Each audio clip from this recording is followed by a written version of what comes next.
来看新北市的宾客天顶节咯，会伫2月7、8、2月12这2天举行。在地业者是讲哦，去年的天顶节是疫情过后的头一摆，经济阁还未完全恢复。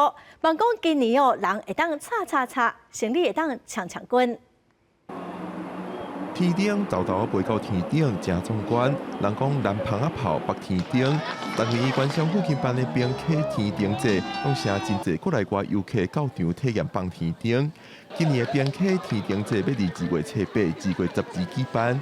在地上款讲，今年天顶节的相机真有机会恢复到疫情之前的标准。去年因为是疫情了后的第一年吼，渐渐有恢复这个人潮参加啦，嘛是期待啦，因为今年是疫情的差不多是第2年了。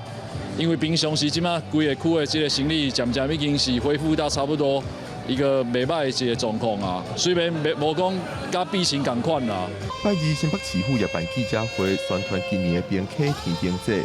虽然放天顶真水，但是天顶世界杯小村的天顶骨架本数可能落到山林内底，影响环境。新北市立好友义讲，活动刷股会举办净山活动，出动之间回收以外，市府也等咧设驻地条例来管理。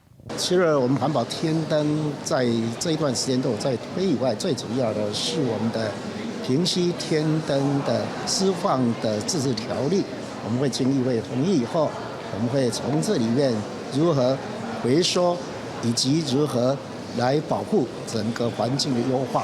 虽然这几年有新创团队发明全部纸做的环保天顶，放起伫天顶就会规个烧掉，无留粪扫。新北市府也鼓励在地店家使用，但是相关协会理事长王胜开讲，因为环保天顶规个烧掉会增加碳排放量，敢有真正较环保？大部分业者也是观望的态度。记者郭文林、周凯新北报道。